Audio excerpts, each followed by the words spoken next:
ensin ja katsotaan, mitä tämän päivän päähenkilöstä on kirjoitettu.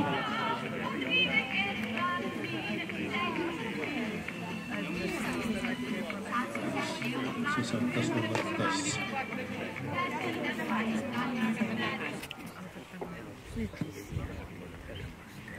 Onnellinen mies.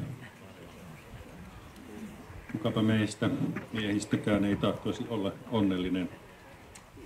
Kukapa miehistä, kukapa naisista. Onnellisuus varmasti elämässämme on yksi parhaita päämääriä. Tässä on kirja ihmisestä, miehestä, josta tämä iltapäiväinen kesäteatteriesitys kertoo. Ja kyse on koko ajan onnellisuudesta.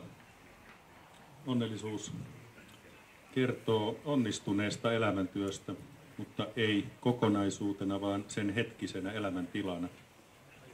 Useimmille onnellisuus on elinikäinen haave, jonka elättäminen itse asiassa estää onnellisuuden. Mutta joillekin onnellisuus on tässä ja nyt, eikä muulloin milloinkaan, vain tässä ja nyt. Onnellisuuden aikamuoto voikin olla ainoastaan kokoaikainen ja läsnä oleva presence. Tässä tapahtuu ja nyt. Tässä pihaesityksessä kerrotaan hyvin lyhykäinen tarina yhden onnellisen miehen, eli Hahtomaurin elämästä tähän saakka. Ja tämä esitys on tarkoitettu kunnioittamaan ihmisen onnellisuutta ylipäätään. Ja tästä onnellisuudesta Mauri on varmaankin yksi parhaita, ellei paras esimerkki meille jokaiselle. Ilman muuta yhden näytelmän ja yhden kirjan arvoinen elävä esimerkki onnellisuudesta. Ja nyt kun tätä onnellisuutta aletaan selvittämään Maurin elämän kautta, niin törmätään välittömästi onnellisuuden ensimmäiseen askelmaan. Ja se askelma on rytmikäs ja se on musiikki. Ja ilman sitä ei onnellisuutta synny. Ensimmäinen tekijä musiikki.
Palaamme alkuun. Kaikki hyvä aina alkaa alusta.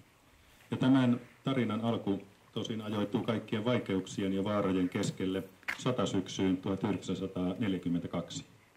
Samana vuonna julkaistiin äskeinen Olavi Virran alkujaan esittämä laulukappalekin. Ja saman vuoden syksynä julkaistiin myös Maurin maanpäällinen olemus. Ajat olivat hyvinkin hankalat. Itänaapurin puhkuminen pelotti ja pienen ja nuoren isänmaan tulevaisuus arvelutti. Olisiko meistä sittenkään eläjiksi ison ja pahan paimennuksessa? Eipä niin. No, nämä meidän tuntemat ja asuttamat maa-alueet kuuluivat tuohon aikaan Oulujoen kummalliseen kuntaan. Kummalliseen, miksi kummalliseen, voisi nyt hyvinkin kysyä. Ja vastattakoon, että kunta, joka ympäröi kokonaisen kaupungin, mutta jonka hallinnollinen keskus sijoittuu tuon kaupungin sydämeen, ansaitsee totisesti tulla arvioiduksi kummalliseksi. Oulujoki oli kunta vailla keskusta. Keskuksesta ei koskaan päästy sopimukseen, niinpä kunta oli koko ikänsä ajan keskukseton, koska oli niin laajalle levittäytynyt. Oulun läänin maaherrana toimi Määtän Kalle, hyvinkin vahva valtakunnallinen vaikuttaja ja Kekkosen kylpykaveri. Myös Kalle Määttää voidaan aivan syystäkin pitää oulujokisena. Olihan hänellä komea kesäasunto tuolla Sutelan talon takana aivan joen rannassa.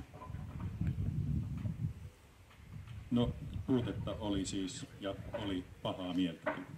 Sodassa suru on ihmisen ympärillä, ellei jo kokonaan kuristamassa, niin ainakin odottamassa otettaan. Ruoka oli kortilla, kuten kaikki muutkin perustarvikkeet, joita ei ehditty tai osattu kotona valmistaa. Elämää oli kuitenkin jatkettava ja kauppaa käytävä. Soratiet pölisivät milloin suomalaisten, milloin saksalaisten sotilaiden saappaiden alla. Hevosvetoiset kärryt ja kolisevat kuorma-autot kitisyttivät äänet tähän perimaaseutumaiseen miljööseen. Paljon olisi noistakin vaiheista kerrottavaa ja paljon toki on jo kerrottu, mutta sittenkin niin paljon enemmän on jo jäänyt ikuisiksi ajoiksi kertomatta. Muistot maatuvat ja sukupolvet vaihtuvat.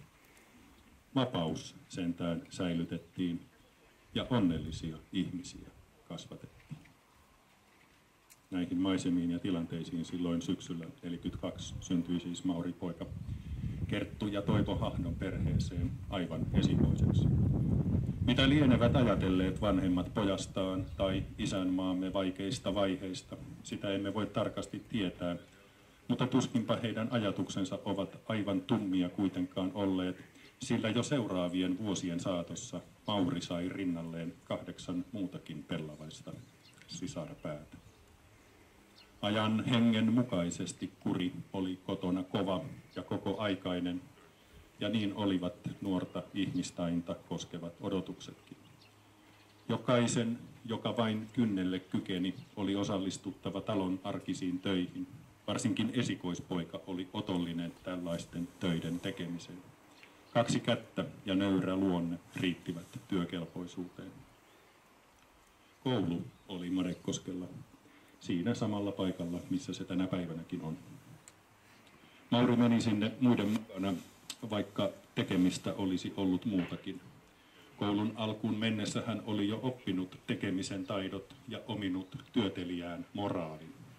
Vastuu nuoremmista sisaruksista ja osavastuu perheen talousaskareista olivat jo opettaneet Maurille jotain, jota tänä päivänä ei tunnuta oppivan edes aikuisten iltakouluissa.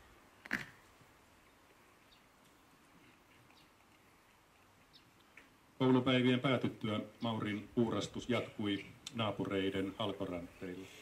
Palkaksi oli sovittu 3,5 markkaa halkokuutiolta, eikä se tietenkään paljoa ollut silloinkaan, mutta joka penni tuli kipeään tarpeeseen, eikä työmäärää osattu kotona niin hirvitellä, jos siitä pojan oli jotenkin mahdollista suoriutua. Maurin intohimo kaikenlaisia kolisevia osia kohtaan syttyi näihin aikoihin. Muutaman rautaisen löytökappaleen jälkeen hän alkoi kulkiessaan katsella ympäristöään tarkemmalla katseella ja sai pian koottua ensimmäisen laatikollisen muttereita, pultteja, ruuveja ja prikkoja. Siitä harrastuksesta hänelle lankesi etunimensä attribuutiksi Mutteri, ja kohta hänet tunnettiin yleisesti Mutteri Maurina. Koulu ei Mutteri Mauria kiinnostanut. Pulpetti puristi ja hukka-aika hirvitti. Sen sijaan kiinnostus rautaesineitä kohtaan vahvistui löytö löydöltä. Siinä missä tytöt poimivat tienvarsilta kukkia, Mauri poimi taskuihinsa muttereita ja pultteja. Taskut täyttyivät ja laukussa painoivat muutkin kuin oppikirjat. Myös kotivarasto herätti lajitelmallaan ja koollaan kunnioitusta. Mutta kouluun oli silti Maurin mentävä. Ei auttanut mikään. Määräykset ovat määräyksiä ja niitähän on aina toteltava, eikö niin?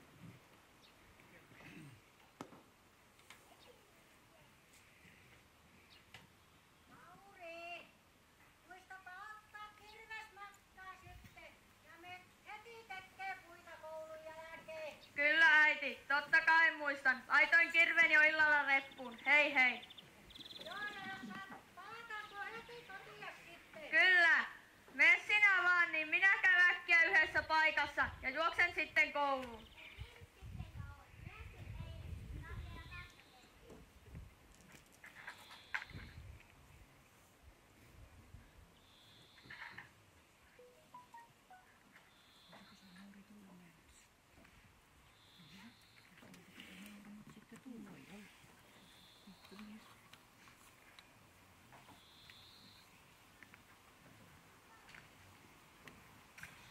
Jaahas, kellopas on 9.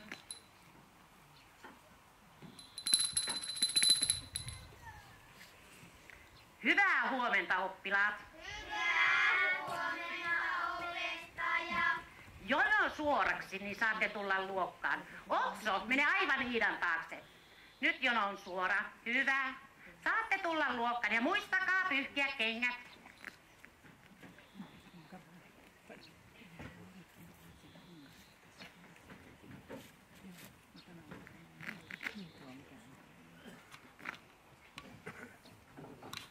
No niin, saatte istua. Mauri ei ole koulussa. Tietäisikö joku oppilaista, missä Mauri oikein on?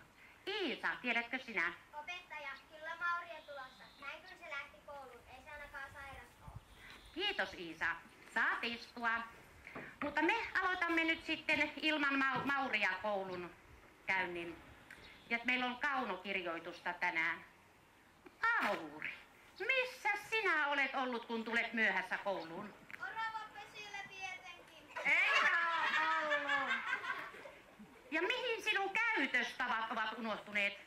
Kädet heti pois taskusta. Ja te muut, olkaapa hiljaa, opettaja pesee suun saippualla.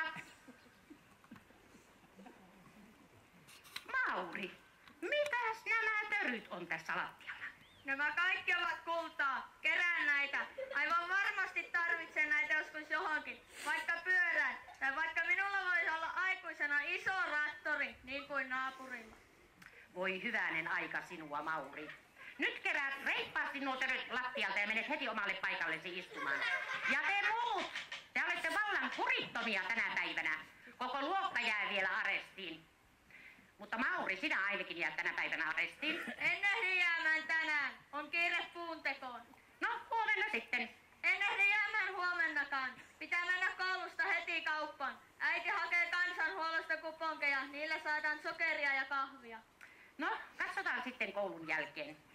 Meidän täytyy aloittaa tämä oppitunti, olemme niin myöhässä. Mutta mihin me oikein jäimmekään? Bea. Kaunokirjoitusta. Aivan, kiitos Bea. Ole hyvä, istu. No niin, meillä on kaunokirjoituksen tunti. Ja opettaja on jakanut teille sinne vihkot ja kynät valmiiksi. Aukaskaapa vihkot ja ottakaa kynät esiin. Opettaja on kirjoittanut jo tänne valmiiksi kauniin lauseen, niin kirjoitatte sen kauniilla kaunokirjoituskäsialalla. Mutta lausutaanpas ensin yhteen ääneen tämä kaunis isänmaallinen lause. Oi kuinka kaunis onkaan isänmaamme Suomi. Hyvä. Nyt alatte kirjoittamaan ja opettaja kiertää katsomassa, että kaikilla menee hyvin. Hilda, oikein hyvä käsikala. Hyvä. Hieman pulleampi saisi olla tuo O. No niin, sielläkin menee ihan hyvin. Ja täälläpä alkaa olla jo pikkuhiljaa valmista. No niin, nyt näyttää, että kaikilla olisi aika lailla valmista. Eli me lopetamme nyt tältä päivää koulun. Olitte te kuitenkin ahkeria loppujen lopuksi. Ja Iisa, keräisitkö sinä vihkot tähän opettajan pöydälle tuonne tähän? Opettaja tarkistaa vihkot huomiseksi. Ja Bea, keräätkö sinä kynät ja tuonne tähän kynälaatikkoon opettajalle? Kiitos Iisa.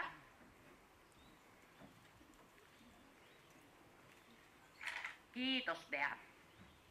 No niin, eli koulu loppuu tältä päivältä. Ja muistattehan, meillä on huomenna aamulla heti ensimmäisenä laskentoa. Ja te opettelette 5 kertotaulun ulkoa. Ja tehän tiedätte, että joka ei sitä osaa, jää arestiin. Mutta nyt te saatte lähteä kotiin. Mutta Mauri, istuppa sinä vielä pulpettiin. Saakohan kartta keppiä? Niin saa.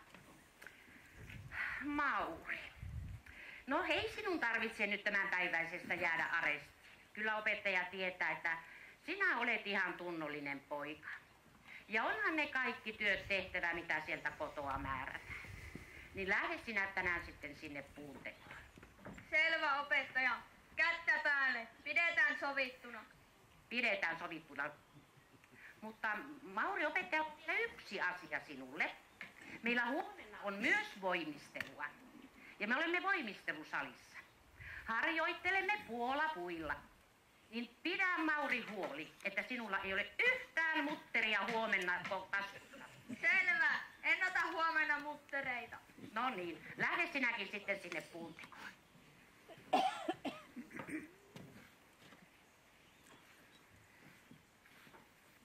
Mahakin kurni.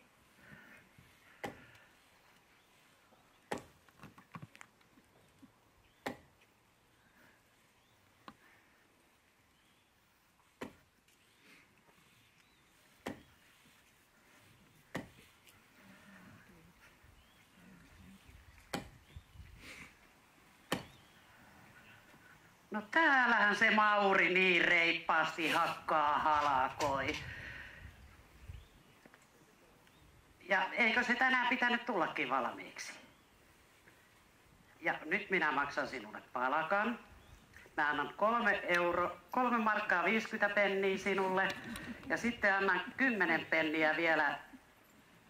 Muistathan viedä sitten ne rahat isälle. Ja sit annan 10 penniä vielä sulle, että saat itsellesi ostaa jotain. Tuuthan huomenna uudestaan. En ehdi tulemaan huomenna. Pitää mennä kauppaan heti koulusta. No tulet sitten kun joudat. Pitäähän niitä vanhempia auttaa.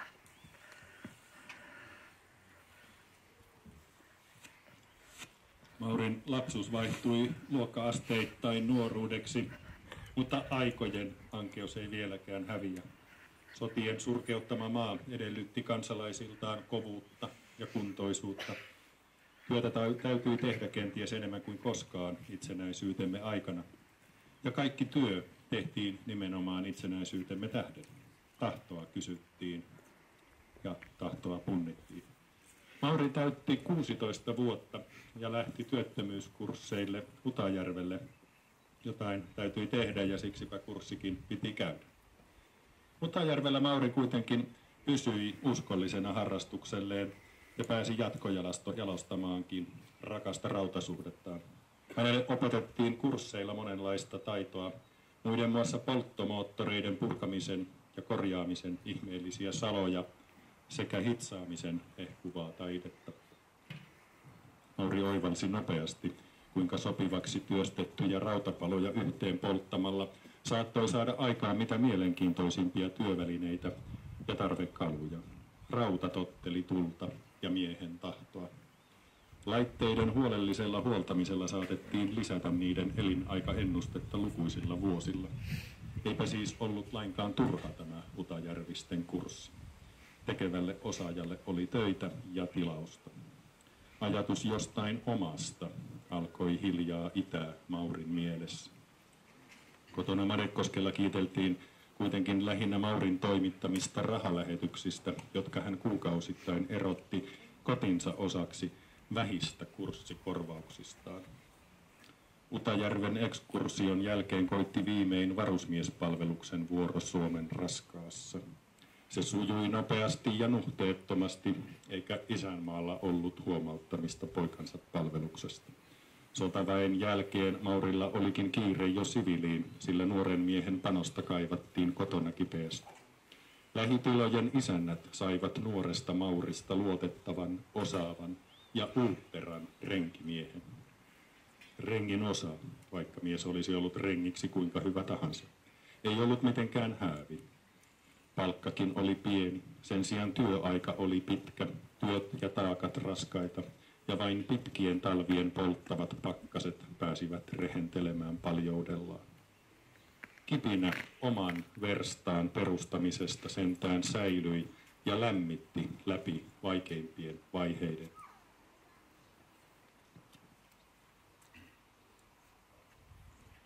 Niinpä sitten viimein koitti se vaihe, kauan kaivattu tilaisuus, että Mauri pääsi perustamaan pienen pajan, jossa hän ryhtyi rassaamaan kuntoon kyläläisten pyöriä, mopoja, koneita ja siinä sivussa silloin tällöin ja tarvittaessa myöskin heidän aseitaan.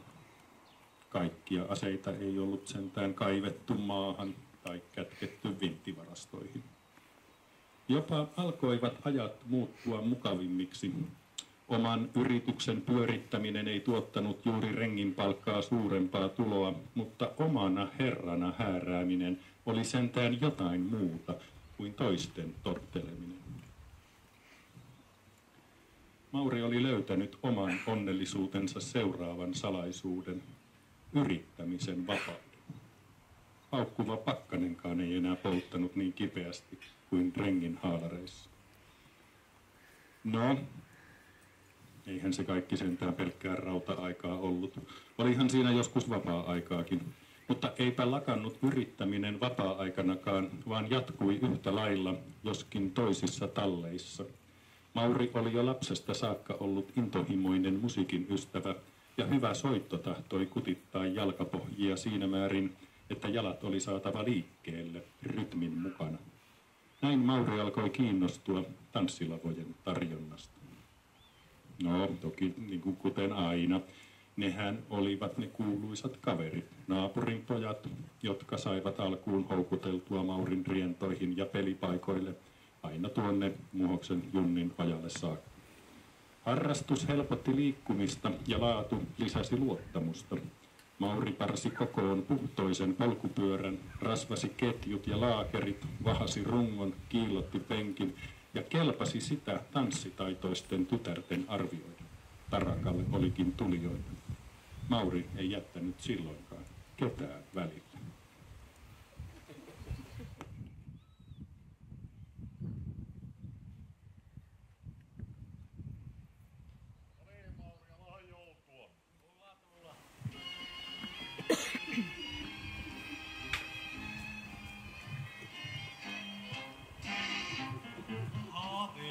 Tanssilavan luona. Haaveita haaveen vuoksi vaan, toiveita tanssilavan luona, käymättä todeks milloinkaan. Haaveita tanssilavan luona, hetkiä hetken vuoksi vaan, toiveita tanssilavan luona. Liekkejä luotu sammumaan, ilon pienen vuoksi surun suuren, voi moni viedä täältä mukanaan. Toinen taas voi löytää onnen juuren, ja kohtalonsa melkein kuka vaan.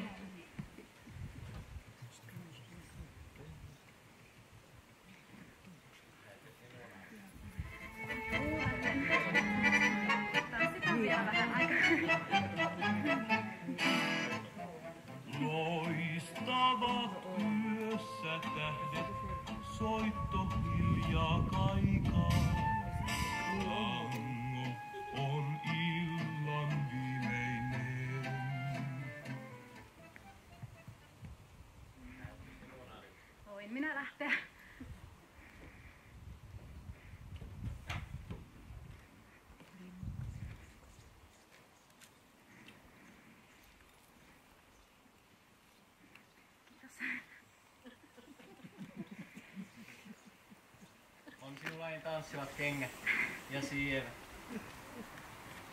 Aattelepa, jos olisi nämä kengät saman pöydän alla ja leikattais samasta ruistimpusta paloja, kuljettais samoja polkuja. Minä tietenkin en.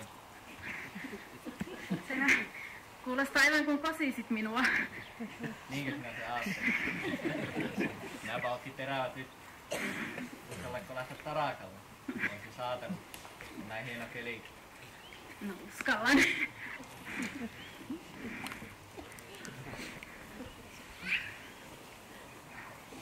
Syksy saapui, lehdet kellastuivat ja putoilivat kylmään maahan, mutta Mauri eli kuin elämänsä kevättä koko ajan.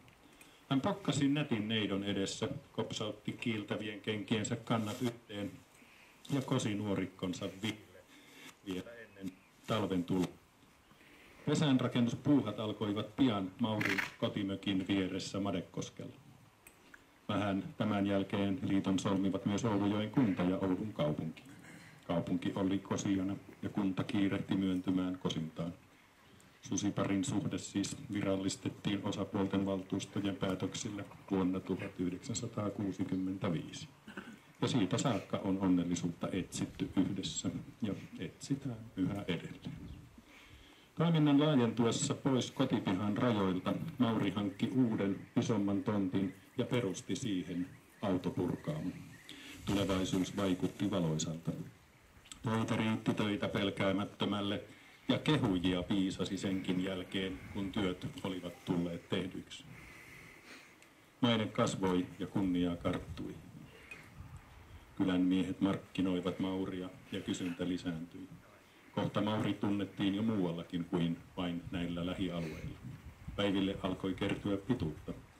Varsinkin kesäpäivät tahtoivat venyä seuraavan kesäpäivän puolelle. Unet loppuivat lyhyeen ja muutkin lepohetket jäivät varsin vähäisiksi. Avunantaja tuli, kun avunantajaa kutsuttiin ja näitä kutsuja riitti. Semmoinen Mauri on aina ollut. Tästä hänet tunnetaan ja näistä hänet muistetaan inhimillisyydestä ja avuliaisuudesta. Ihminen, joka on luonnostaan vaatimaton ja valmis auttamaan toista lahjoillaan ja laitteillaan, on hyvä ihminen. Mutta onnelliseksi hyvyys ei vielä ketään tee. Onnellisuuteen vaaditaan erityistä elämäntaitoa, eikä sitä taitoa ole kaikille annettu. Onnellisuuden taito on vain harvojen osa.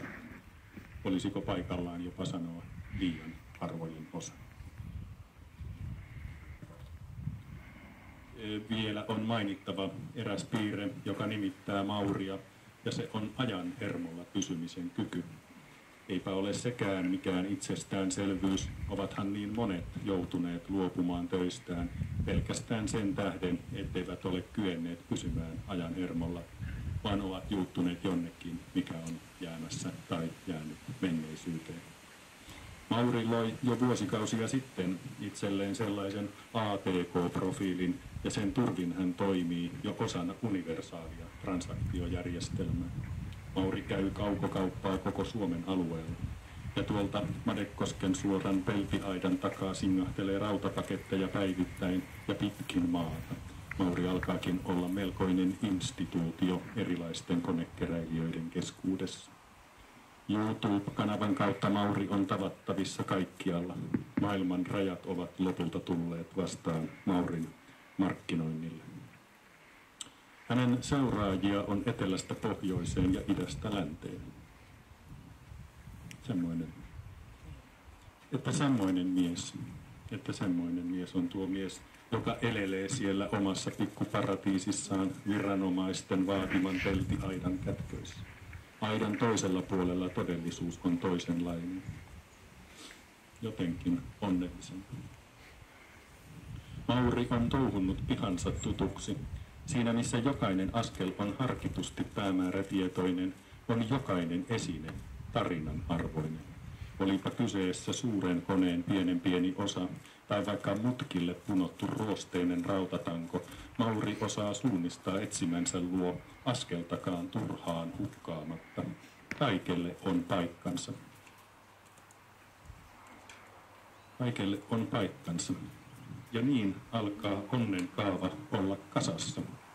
Kaikelle on onnellisuudessakin oma paikkansa ja aikansa, joka on aina nyt. Ja tuolla aidan paremmalla puolella, aivan yhtäkkiä, kaiken näennäisen kaaoksen keskellä, vieraalle kirkastuu kaiken tarkoitus. Kaos järjestyy kuin itsestään selkeäksi kokonaiskuvaksi hyvän ihmisen työstä ja hänen onnellisuutensa lähteestä. Se on hieno oivallus, kerta kaikkiaan hieno. Niin kuin tämä kellokin, kun se soi. Kuunnelkaapa, kuinka loppujen lopuksi hienosti se soi. Ja ajatelkaa, joku tämänkin kellon on tehnyt ja säilyttänyt. Ja kun näin ajatellen elämään suhtaudumme, alkaa jokainen ymmärtää tuon Maurin aidan takaista todellisuutta uudella tapaa. Ja pian saa huomata ihmistä vastassa ei suinkaan ole mikään kylmä esine, väline tai varasto, vaan toinen ihminen. Siinä on meille se kolmas tekijä onnellisuuden kaavassa. Toinen ihminen. Mutta katsotaanpas kuitenkin eteenpäin kelloa kuulostellen.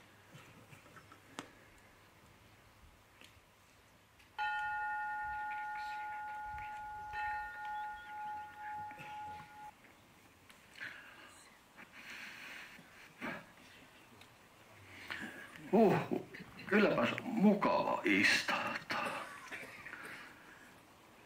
Nauttia noista aarteista.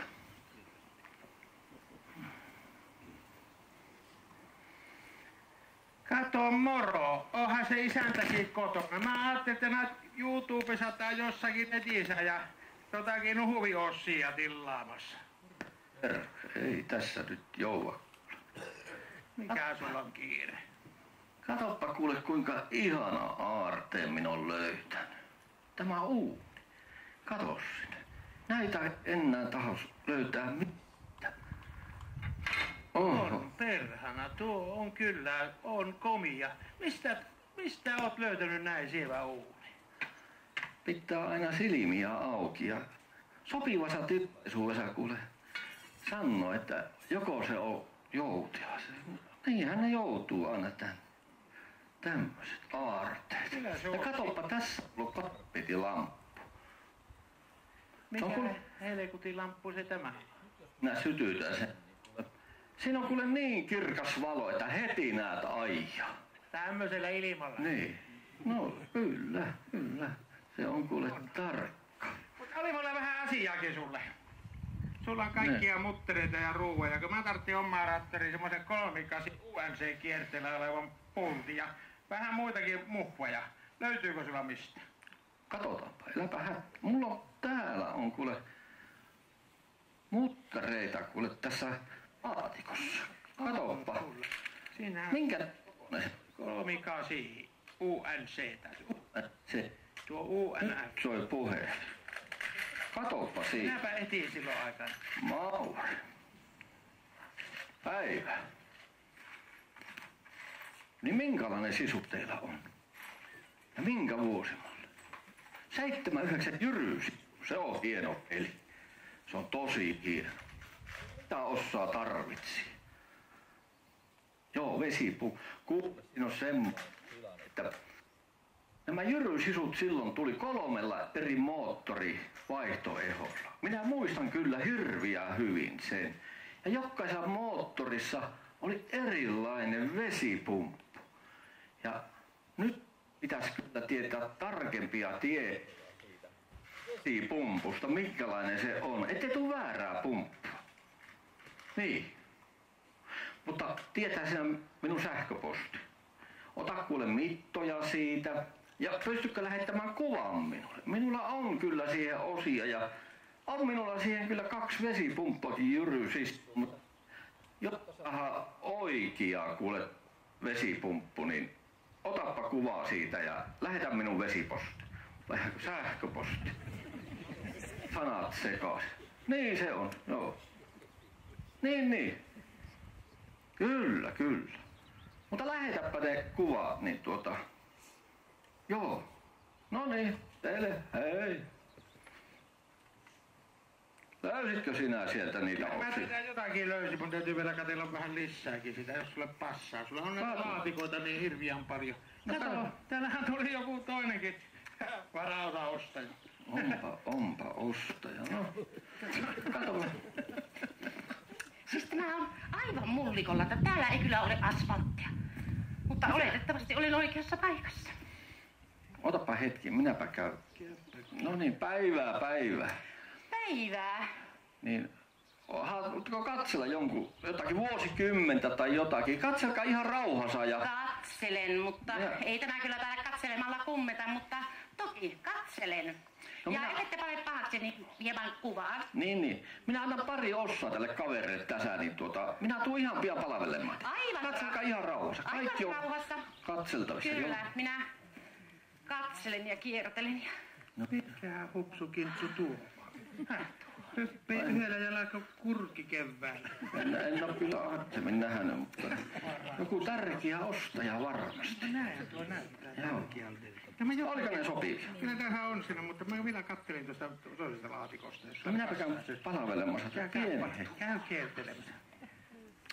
No niin, onko sieltä löytynyt niin sopivaa vuosikymmentä tai vaikka auto-ossaa tai traktori-ossaa tai polkupyöräossaa, niin minä voin kyllä palvella teitä. Luuletteko, että minä täältä itselleni jotakin katselin? Tämähän on täynnä romua. Tästä paikasta on tehty ympäristövalitus. Ja anteeksi, en äsken esittäytynyt. Olen ympäristöministeriön 7. alaosaston johtokunnan perustavan puheenjohtajan Mielikäisen, varapuheenjohtaja Kielikäisen edustavan delegaation työntekijä Tahvanainen, Birgit Tahvanainen.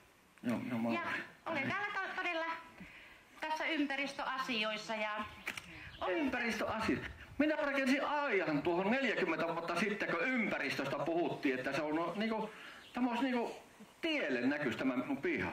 Ja 40 vuotta sitten tuo aita on rakennettu ja silloin piti olla selvä, että ympäristöasiat on selvät sillä hommalla. Siis 40 vuotta sitten? Enkä minä olin syntynytkään 40 vuotta sitten. Minä voin tietää noin historiallisia asioita. Niin. Eihän sitä... Mutta minun täytyy tehdä tästä virallinen pöytäkirja. Ja tarvitsen dokumenttia. Eli minä nyt kuvaan... Kuvatkaa vaan ihan rauhassa, kaikki on kuvattavissa. Mutta kuulkaapa tähän kuvaamiseen on olemassa toinenkin vaihtoehto, semmoinen selfie-keppi. Ja turha te tätä kuvata, se on kyllä hirviän hyvässä kunnossa. Kyllä, täytyy tämmönen romu kuvata virallista dokumenttia varten. Jaa, pikku hetki, minä olen selfie-kepin teille. No, kiitoksia. Eikö nää voi jättää tuota Mauria rauhaa? Eikö nää ymmärrä, että ne on Maurin aarteita nämä? Eikä mitään, sinä puhut romusta. Nämä on aarteita ja nämä on kullanarvoinen paikka Maurille. Jättäisit rauhaa ja sano siellä kaupungilla niille akkoille, että turhaa tänne on tulla nokka.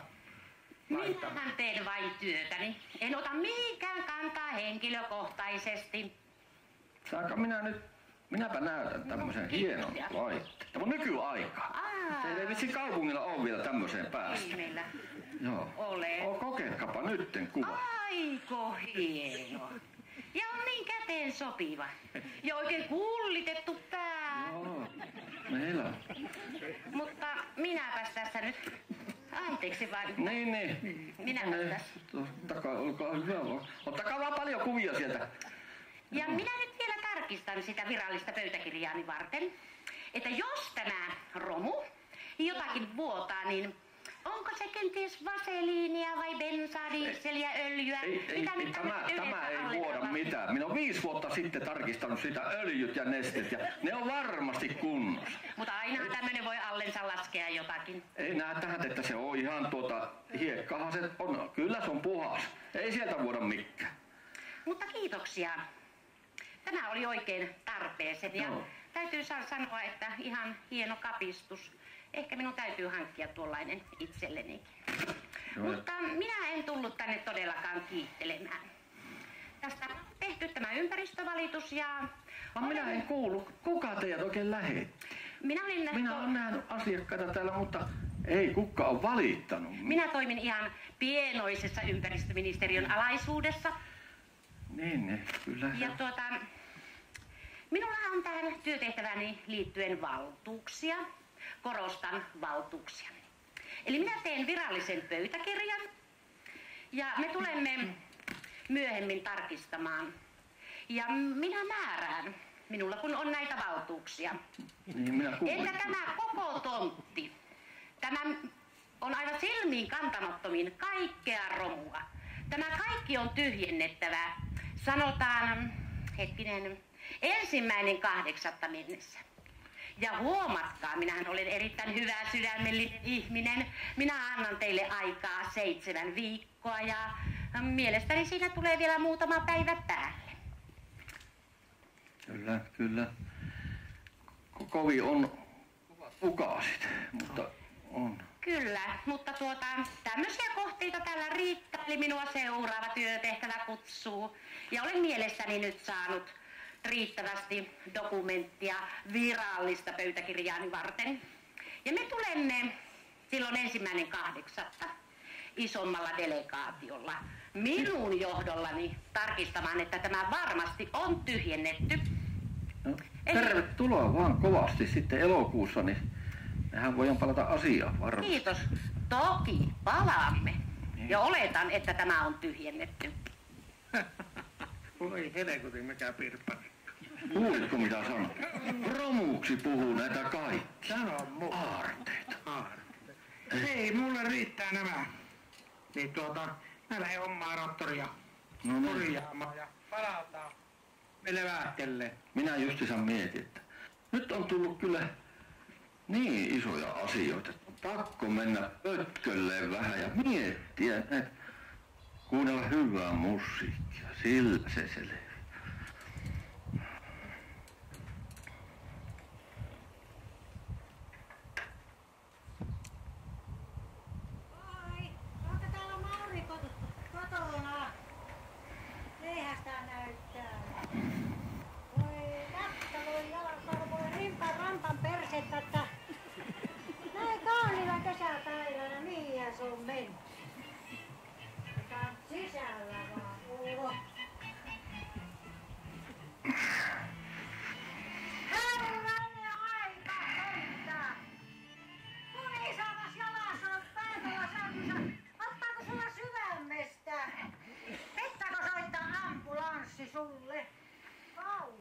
Ei. Minä vaan tässä lepputin hermoja, kun niin kova homma. Mä oon vähän niinku virolainen, muistatko? Niin. Ei tuu semmoista naista kuule talloa, että sanois minulle, että pitää kengät ottaa pois keskellä kirkasta päivää, vaikka sänkyynkin menis. Niin. Kyllä. Ei tuu semmoista kylli. No ei. Minä näin sulla kuule niin uudet menopelit, että... Ei, se on vanha auto, mutta minä pesin sen eilettäin. Ihan... No autova. Tämmöset kengät täällä. Niin, ne on, kato, kaiken varalta, kun eihän sitä koskaan tiedä, kun minä on vähän tämmönen puolivallaton ihminen, niin ei sitä koskaan tiedä, jos tulee semmonen tilanne, että pitää tansseihin, kato, yhtäkkiä lähteä. Niin. Kävi täällä kuule, että Markkukin oli paikalla, kun kävi, oliko se peräti ympäristöministeri? Se oli kyllä, sillä oli niin hieno tittelikin kuule. Ja tiedätkö, kaikista näistä minun aarteista täällä, hän sanoi, että ne on romuja. Voitko käsittää? Meinas tulla syvemmin laajentumaan siinä vaiheessa, mutta sitten minä menin, muistatko Veikko? Veikollahan oli syvemmin laajentunut. Hänellähän oli monta naista siellä yhtä aikaa, niin syvään laajenee siitä. Minulla ei ole siitä kysymys kyllä. Ei tietenkään. Niin. Miten sulla käy niin harvinaisia vieraita ympäristöministeriöstä? Seuraavana varmasti tulee residentti. Ois sitä kyllä sitä residentin rouvaa mukava halata. Jenni, on sinä niin edustava nainen Suomella, että mitä mieltä oot? No samaa mieltä. Mutta kun maailma muuttuu, se voi kuule olla ensi kerralla käsilaukun kantaja, pikkusen eri sortti. Mitä te? Minäpä, jos näin käy, niin kaikki ikkunat umpeen. No, sinä teet sitten. Mutta tiedätkö, se ympäristöministeri sanoi minulle, että minun pitäisi siirtää nämä kaikki, hän sanoo niitä romuksi, mutta minusta nämä on aarteita ja käski siirtää elokuuhun mennessä pois. Mutta minä panin levyt soimaan ja menin pitkälle ja aloin ajattelee siinä, että minä elän niin kuin ennenkin. Asun ja oleskelen ja jos sattuu, että tulevat, niin eihän siinä tulukko. Mutta aivan kuule oikein ajatelma sulla. Että on se kyllä hirviä, että tullaan toisen tontille nuuskimaan. Mutta sano minun sanonen, ne joko tunkion taus, kuule kyttiä. Ei niistä tarvitse välittää mitään, sinä oot kotona niin kuin oot. Ja elät. Se on varmasti oikeassa. Kyllä. No, minäpä käyn tuossa pesulla. Mä katsoppa tästä kuule lehdestä nyt, miten miehiä Suomessa kohdellaan. Luepa tuo.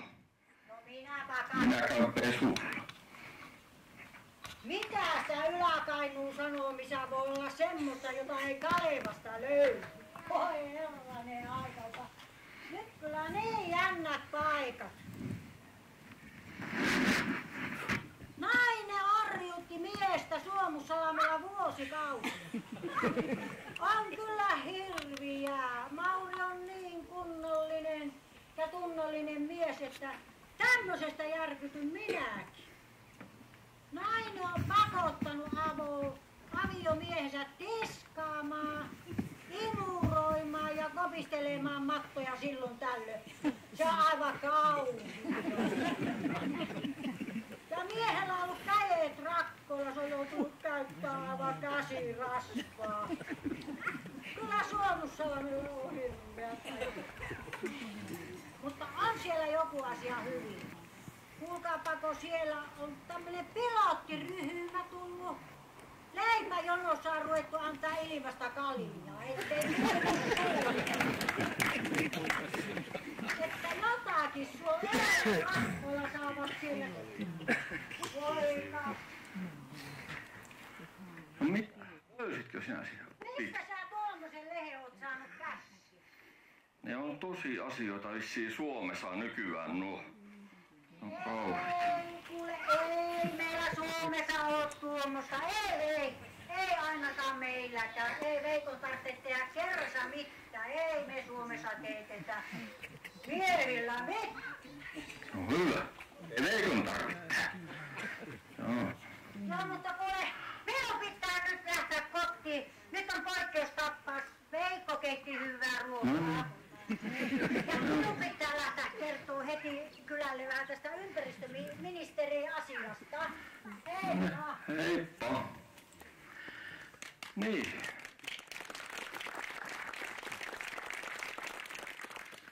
Mikä ei ole niin kuin ennen. Joka päivä oppii jotakin uutta, niin kuin tänäänkin. Joka on toiselle aarre ja löytö.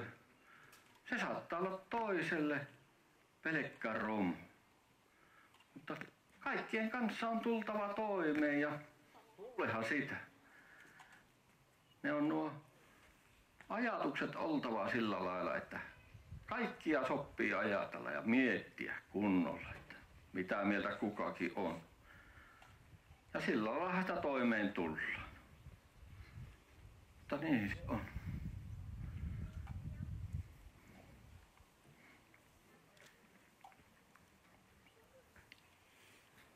Niin olisi tullut sitten aika yleisölle esittää, varmasti aika pari kysymystä esittää. Onko meillä kysymyksiä siellä? Stetsonpäinen, Stetsonhattunen kaveri. Stetsonpää, teillä näyttää olevan siellä käsipystyssä. Olkaapa hyvä ja esittäkää kysymys. Seppä nyt kysymys tuolta Maurilta.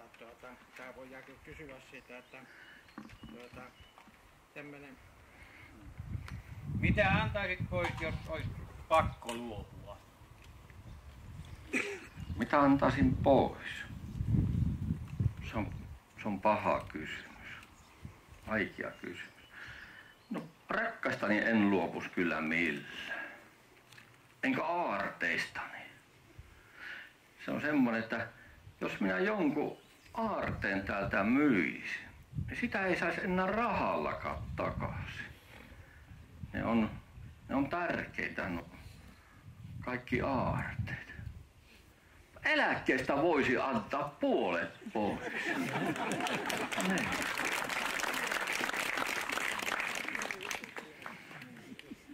Mutta, niin onko siellä lisää kysymyksiä?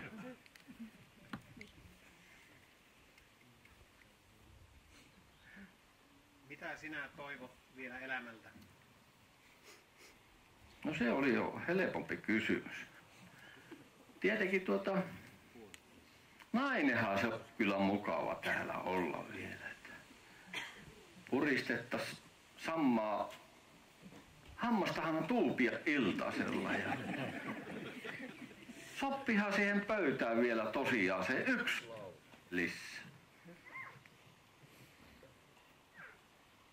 Semmosia mietteitä.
Taas on tulppareita tulvillaan, iloinen Amsterdam. On kai kaunein kukka kauniin maan, iloinen Amsterdam. Kenties kaunis on ja vallaton, iloinen Amsterdam. Silti varmaan luokse armaa, jälkeen vuoden savun tuoden, kuukan sulle kauneimman, jonka kasvattaa Amsterdam. Mylly on vanha niin luulen, siivet taas pyörivät sen. Kertaalleen tuoksusta tuulen, suudelmaa varjostaen. Niin usein mylly on nähnyt ilon ja myös ikävän. Tuskin kauaksi vie nyt toisella tie, kun armalleen lausuu nyt hän. Taas on tulppaneita tulvillaan, iloinen Amsterdam. On kai kaunein kukka kauniin maan, iloinen Amsterdam. Kenties kaunis on ja vallaton, iloinen Amsterdam. Silti varmaan luokse armaan, jälkeen vuoden savun tuoden, kuukan sulle kauneimman, jonka kasvattaa Amsterdam.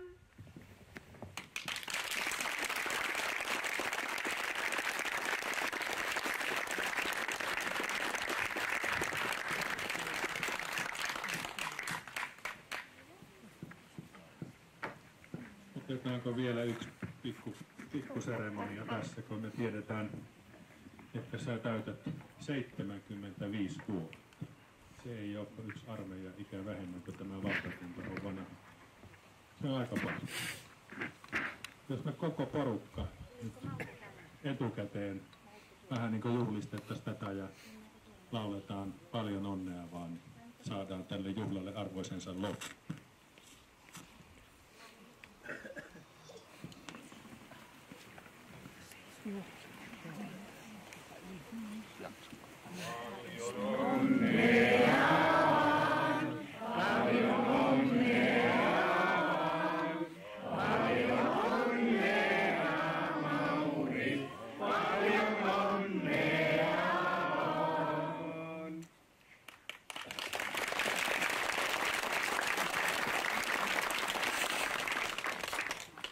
Kiitoksia hirveän paljon esiintyjille ja kiitoksia yleisölle. Yleisömäärä oli yllättävän runsas. Kiitoksia kaikille hirveän paljon kesäisestä hyvästä päivästä ja hyvästä ilmasta. Oli mukava, kun tulitte käymään. Kiitoksia kaikille.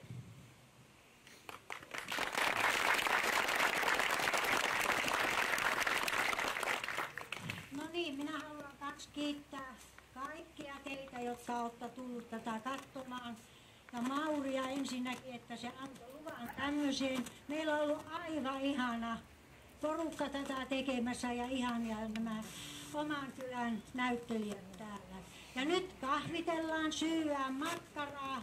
Ja jos vielä tulisi kaikki koululaiset tänne ja kaikki Maurit tänne eteen. Ainakin koululaiset, jos Maurit on jo lähtenyt tansseihin.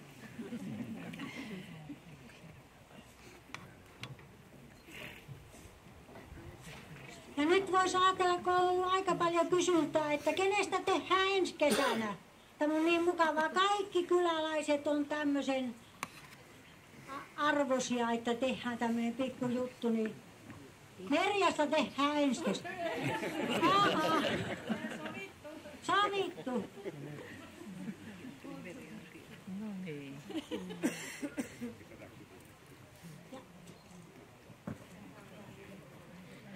No niin, oppilaat, kiitoksia tästä lukuvuodesta. Te saatte lähteä ansaitulle kesälaitumelle. Ja opettaja antaa teille kirjekuoressa sitten teidän todistukset.